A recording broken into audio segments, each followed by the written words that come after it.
Pessoal, sejam bem-vindos para mais um vídeo.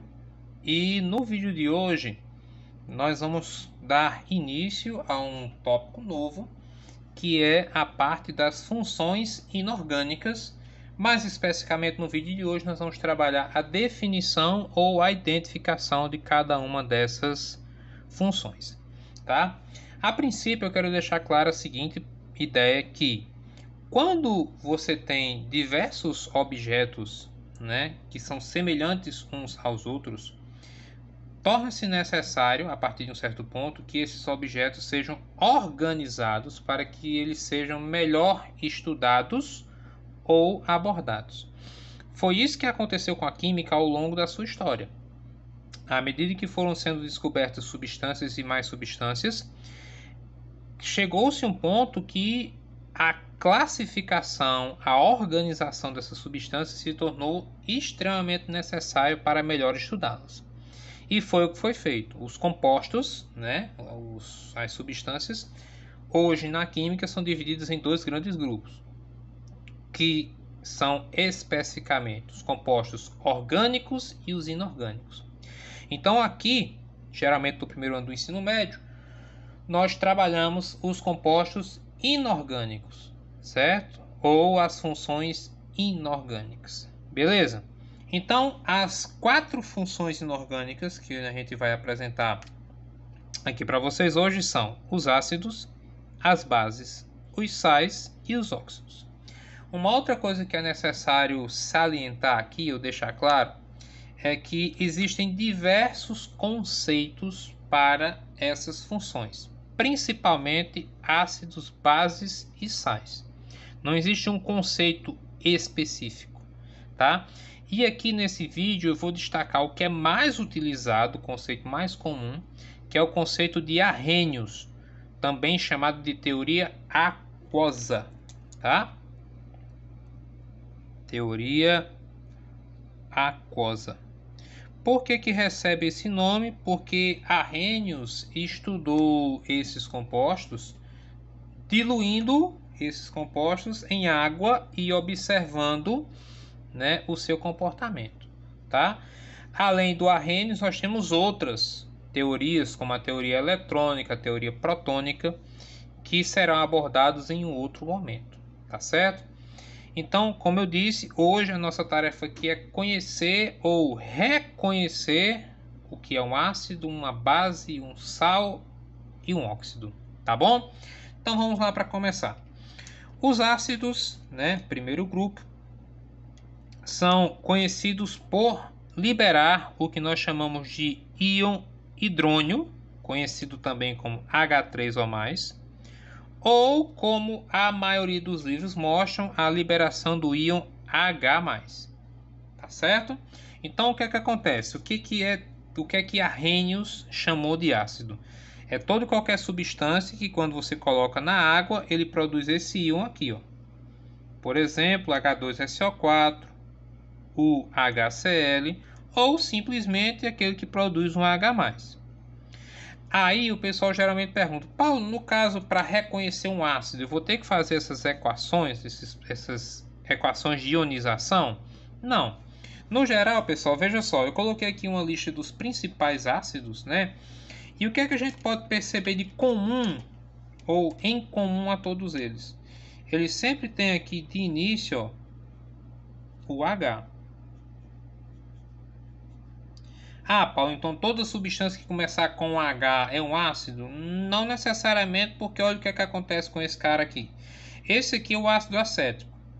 Ele não começa necessariamente com o H, quer dizer, começa com H, mas não é esse H aqui que representa o H do ácido. É esse, tá? Mas no geral, o que é que a gente pode perceber? Que, tirando o ácido acético, que é um ácido orgânico, os outros, ó, esses 4 aqui e esses 3 aqui, que são ácidos inorgânicos, esse aqui é um ácido orgânico, tá? Nos ácidos inorgânicos, que é o que a gente está trabalhando, sempre começa com H. Então eu não estou te dizendo que toda vida que começar com H é um ácido. Não é essa a regra de Arrhenius. A regra de Arrhenius é Composto que, quando colocado em água, libera o íon H3 ou mais, ou simplesmente libera o íon H+. Porém, para evitar de você fazer esse processo de ionização com todos os compostos, fica a dica. Olha o elemento com o qual ele começa. Se for um H, existe um forte indício de que ele seja um ácido. Não é uma garantia, mas é um forte indício. Tá bom? E aqui desses ácidos, como eu disse, são os principais: sulfúrico, o clorídrico, que está presente no nosso estômago, o ácido carbônico, presente em bebidas gaseificadas, os refrigerantes, ácido acético, que é o ácido do vinagre, fluorídrico, cianídrico, fosfórico e nítrico, tá? São os principais ácidos. A segunda categoria são as bases. Então, de novo, de acordo com Arrhenius, o que é uma base? É um composto que, quando você colocar na água, ele vai liberar o íon hidróxido, chamado também de OH-, como a gente pode ver aqui nas equações. Tem a substância, quando ela se separa, libera o íon OH, certo? De novo fica a dica. Perceba que existe um padrão na composição desses compostos. Vamos observar aqui os exemplos, as principais bases. O hidróxido de sódio, NaOH. Hidróxido de cálcio, CaOH2. Hidróxido de magnésio, MgOH2. Hidróxido de amônio, NH4OH. Então, como nos ácidos, aqui também tem um certo padrão. Só que eu vou te dar aqui uma dica. No caso das bases, galera, preste atenção. No caso das bases vai acontecer mais ou menos o seguinte, ó. Você vai ter um elemento X combinado com o OH, tá? O que nos permite dizer que as bases, no geral, são compostos ternários. O que seria um composto ternário?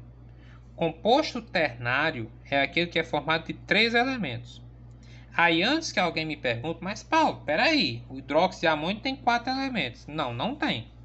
O N, nitrogênio, o H, hidrogênio, e o O, oxigênio. Isso aqui é hidrogênio de novo, não é um outro elemento. Então, por que eu estou falando isso? Porque, de repente, lá na frente, vai acontecer o seguinte: o ácido é sempre aquele que tem um H, base tem OH. Aí de repente você acha lá na frente um exemplo assim. Aí você vai dizer, tem um OH aqui, então isso aqui é uma base. Não, pessoal, não é por quê? Porque, como eu acabei de explicar, a base geralmente é um composto ternário. Composto que só tem 3 elementos. Se por um acaso aparecer um quarto elemento, que é o caso aqui, ó, magnésio, oxigênio, hidrogênio, cloro, isso aqui já não é considerado uma base.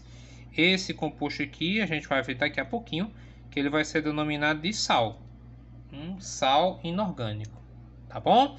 Então, prestem muita atenção nessa parte da identificação, para que mais adiante, quando a gente for trabalhar classificação, nomenclatura, os outros pontos não venham, né, a ter dificuldade com isso. Então, repito, uma base é um composto, de acordo com Arrhenius, que na água libera um íon OH. Qual é a dica? É um composto ternário, 3 elementos, e sempre vai ter a presença lá do OH. Beleza? Vamos para frente. A terceira categoria, o terceiro grupo, é formado ou corresponde aos sais. O que acontece? No geral, pessoal, quando você analisa a origem de um sal, quimicamente falando, é um produto de uma reação chamada de neutralização. Tá? Vamos lá. Existe uma reação chamada reação de neutralização. O que acontece nessa reação? As duas funções que nós trabalhamos anteriormente, se você observar bem, elas são antagônicas. São opostas uma à outra. Paulo, como assim? Olha lá, galera, preste atenção. Vamos voltar aqui rapidinho. O ácido, tem como característica principal o H+. A base tem como característica principal o OH-. Então, só analisando isso daqui, né, nós podemos perceber que ácidos e bases são funções opostas. Por que eu estou falando isso para vocês? Porque o que acontece? Se nós colocarmos um ácido,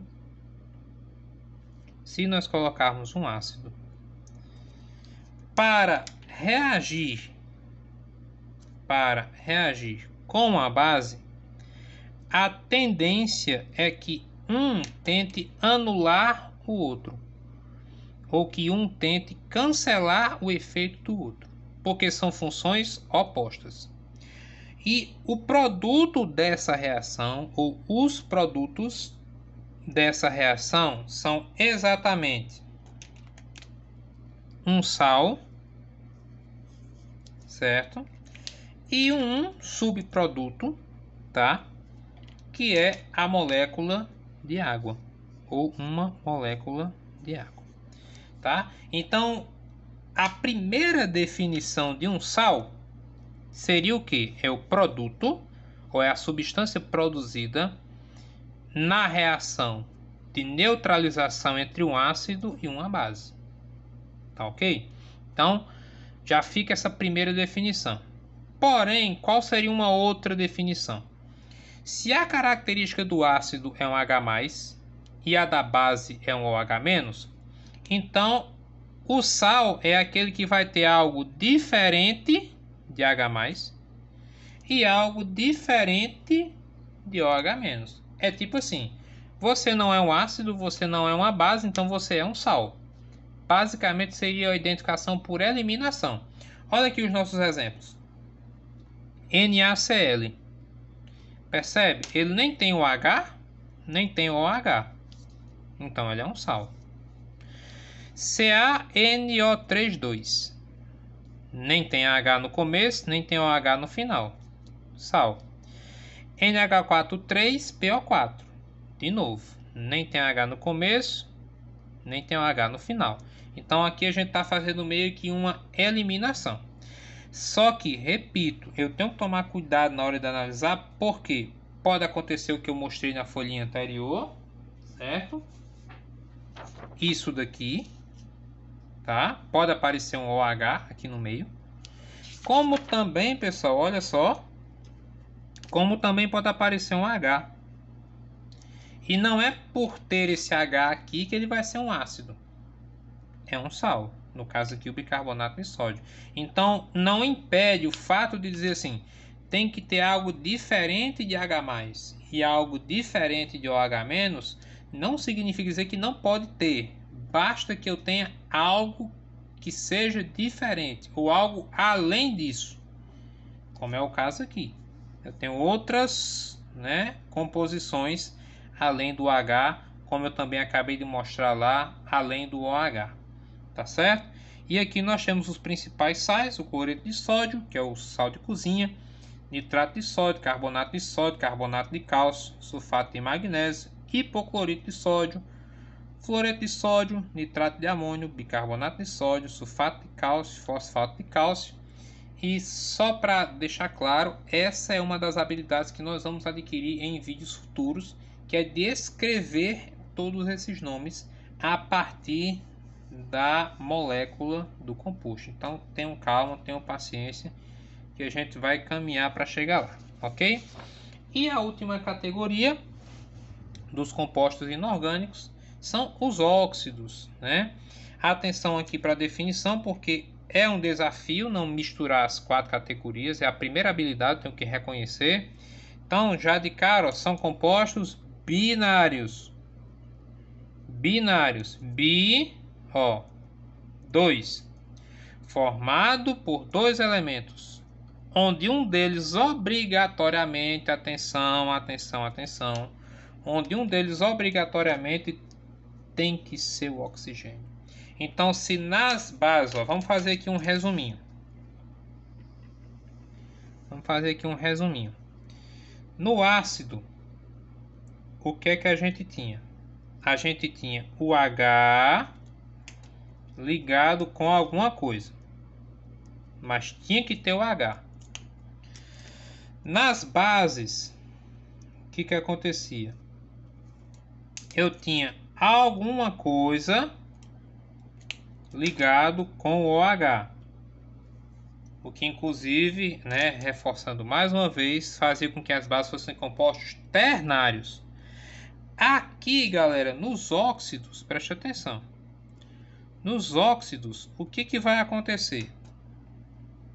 Eu vou ter alguma coisa que eu não sei necessariamente o que é, junto do oxigênio, fazendo com que ele seja, né, no caso o óxido, seja um composto binário.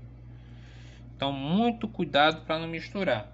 E aí, como eu falei para vocês anteriormente, os sais é tipo assim, não é ácido, não é base, não é óxido, então você é um sal. Mas no geral é o que? É um composto que tem coisas, né, por assim dizer, diferentes das categorias anteriores. Ele nem tem o H necessariamente, só o H, nem tem só o H e nem só o oxigênio, né, como composto. E aí vamos de novo aqui para os exemplos. Ó, nós temos aqui o CO2, SO2, SO3, P2O5, Cl2O6, NO2, N2O4 e assim sucessivamente, tá? Percebam, existe um padrão, pessoal. Todos os compostos aqui, ó, são formados de dois elementos. E um deles é o oxigênio, tá vendo? E dentro dos óxidos, a gente já aproveita aqui para destacar, existe uma classificação que é muito trabalhada, que são os óxidos básicos, ácidos e anfóteros, tá? O que é um óxido básico? Aquele que tem caráter básico, os ácidos, aqueles que têm caráter ácido, e os anfóteros, que apresentam caráter ácido e básico. Então seria tipo assim, esse cara é um óxido, CaO, mas dentro de um sistema ou em contato com a água, por exemplo, ele vai ter propriedades de uma base. Isso é que eu chamo de óxido básico. A mesma coisa para um óxido ácido. O CO2, por exemplo, ele é um óxido ácido, mas dentro de um determinado sistema ele vai ter características de um ácido. Tanto é, pessoal, que aproveitando aqui o contexto, ó, esse carinha aqui, por exemplo, ele é um dos causadores da chuva ácida. Por quê? Exatamente por ele ser um óxido de caráter ácido. Certo? E existem também os óxidos anfóteros, que têm as duas características, ou seja, ele tanto pode se comportar como um ácido como uma base. Ele não tem só uma, né, característica, uma propriedade. Tá certo? No mais, reforçar mais uma vez aqui, cuidado e preste muita atenção nessa identificação na hora que você for diferenciar essas quatro categorias, tá bom? No mais, só quero pedir novamente a sua avaliação desse vídeo. Deixe aí nos comentários o que é que você achou. E se tiver dúvida, pode postar no comentário ou pode deixar lá na aba do Google Sala de Aula, tá certo? Grato pela atenção, até a próxima, se Deus quiser.